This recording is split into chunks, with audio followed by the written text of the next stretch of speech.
Hello दोस्तों, मैं हूं प्रदीप गोयल। तो आज हमारे साथ हैं कृष्णा जी या फिर सिद्धार्थ गुप्ता जी। लेकिन दोस्तों, एक चीज मैं आपको बोलना चाहूंगा, ये आपका प्यार ही है जो मुझे यहाँ तक लेके आया है, क्योंकि आपने बहुत अच्छा रिस्पॉन्स दिया था रिव्यू के ऊपर। और जब मैंने बोला था आपको कि मैं भी 2 से 3 बार भावुक हुआ था, और जो भी श्री कृष्ण जी से प्रेम करते हैं वो बिल्कुल भावुक हुए होंगे। तो आज हमारे साथ हैं सिद्धार्थ गुप्ता जी। बहुत ही धन्यवाद है दिल से, मेरे हृदय से। पहले जय श्री कृष्णा। आपने सपोर्ट की है ये फिल्म हमारी, मैं इसके लिए बहुत ही आभारी हूँ। हमने मेहनत करी है, जितनी मैं मतलब अपनी शिद्दत से मेहनत कर सका तो मैंने वो करी है। बाकी मैं ये मानता हूँ कि आपको जो अच्छा लगा है वो मेरा पार्ट नहीं है, वो उनका ही है। प्रेम उनके लिए है, उन्हीं के थ्रू मैं नियमित बना और आप तक मेरी परफॉर्मेंस पहुंची, और उन्हीं ने करवाई है और उन्हीं को प्रेम मिलना चाहिए। लेकिन इतने इमोशन, जो एक्सप्रेशन, मतलब बहुत से लोगों ने कृष्णा का प्ले किया है, एज ए कृष्णा प्ले किया, लेकिन कहीं ना कहीं यहाँ पर स्क्रीन पर लोग रोए हैं, क्योंकि कृष्ण का दर्द आपने दिखाया है। सबने उनकी कूटनीति देखी है, उनका बालपन देखा, लेकिन यहाँ पर जो दर्द आपने स्क्रीन के ऊपर दिखाया है, सबने रो रो के बोला कि ये दर्द कहाँ छुपा हुआ था हमने, क्योंकि इस कृष्णा को हम नहीं जानते थे। ये जो चीज है कहीं ना कहीं मैं आपको ये बता सकता हूँ कि एज एन एक्टर बहुत बैठे हैं जी, बिल्कुल। बहुत अभिनेता है, उनको मौका मिलना जरूरी है दिखाने के लिए और अपनी उनके अंदर जो है वो चीज बाहर लाने के लिए।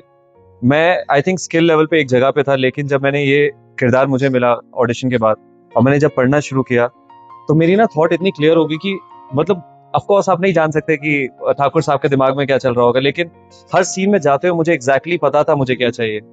और कई बार तो ऐसा हो मुझे पता ही नहीं मैं क्या कर रहा हूँ, उन्हीं ने करवा दिया। तो शायद जो इमोशन आपने देखे हैं वो उन्हीं की वजह से हुए हैं। मैं एक वेसल था, ये एक्टिंग हमारे हाथ की नहीं। उन कई बार जब आप इतने करीब चले जाते हो कान्हा के, आपको पता ही नहीं। आज मुझसे लोग पूछते वो कैसे किया, मुझे नहीं पता मैंने कैसे किया। ये स्किल के बियॉन्ड है, ये अपने आप हुआ। वो माहौल ऐसा बना था, वो चीजें वो माहौल ऐसा, हाँ वो माहौल ऐसा बना था वहां पे कि वो आपके बियॉन्ड ही हो जाती है चीजें। तो मैं गलत हूँ अगर मैं इसका श्रेय लूं, श्रेय उन्हीं का है। नहीं, ये आपका बड़कपन है कि आप इसका श्रेय नहीं ले रहे हैं, क्योंकि कहीं ना कहीं श्री कृष्ण जी तो हैं ही, लेकिन अपना भी कुछ ना कुछ होता है उसमें किरदार, जो हम अगर अच्छे से नहीं कर पाते, क्योंकि दबाव बहुत होता है। धार्मिक चीज को टच करना मतलब आग को हाथ लगा देना। जी जी जी जी। यहाँ पर थोड़ा सा भी आप इधर से उधर नहीं कर सकते। तो जब आपने ये देखा कि एज ए डेब्यू में एज ए श्री कृष्णा बनने जा रहा हूँ, लेकिन वहां पर इस रोल को प्रिपेयर होना, ऊपर से धार्मिक दबाव, तो इस चीज को आप किस तरीके से प्रिपेयर, मेंटली कितना प्रिपेयर करना होना पड़ा? सर मैं थोड़ा लकी हो गया कि मेरा ऐसा था कि जब मुझे ये किरदार मिला था मैं स्पिरिचुअली अवेयर था, इंक्लाइंड नहीं था।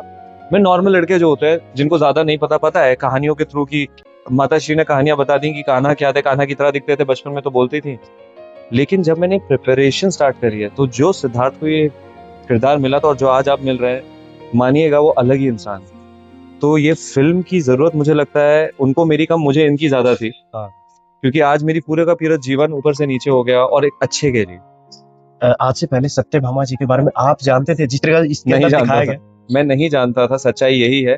लेकिन जैसे ही मैंने प्रिपरेशन स्टार्ट करी थी, पहले एक हफ्ते के अंदर मैंने उनके बारे में काफी पढ़ लिया। मुझे पता भी नहीं था कि कहानी सत्यभामा की है, मुझे लगा था राधा कृष्ण की ही है। लेकिन जब मैंने ज्यादा पढ़ना शुरू किया तो मुझे उनकी सारी भार्याओं के बारे में पता चला, उनके जीवन के बारे में पता चला।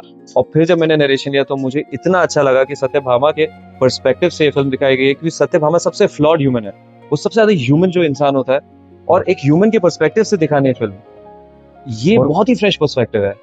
इसका क्लाइमैक्स मेरे ख्याल से जो श्री कृष्ण जी से प्रेम करते हैं, मैंने रिव्यू में भी बोला था ये चीज, आपने देखा होगा। तो उस टाइम पे जो इमोशन, जो दर्द निकला है, मेरे ख्याल से कोई भी थिएटर के अंदर 10% ही लोग बचेंगे जो नहीं रोए हैं क्लाइमैक्स के टाइम। वो जो चीजें हैं सर, वो कहीं ना कहीं इस मूवी को मेरे ख्याल से ऊपर लेके जाना चाहिए आप लोग, क्योंकि महाअवतार नरसिम्हा मूवी को एकदम से माउथ पब्लिसिटी से आपने बहुत प्यार दिया है, और कहीं ना कहीं ये मूवी भी उस चीज पर खरा उतर रही है। तो मैं भी रिक्वेस्ट करूंगा, और सर बहुत बहुत धन्यवाद हमारे चैनल का। Thank you so much. Thank you.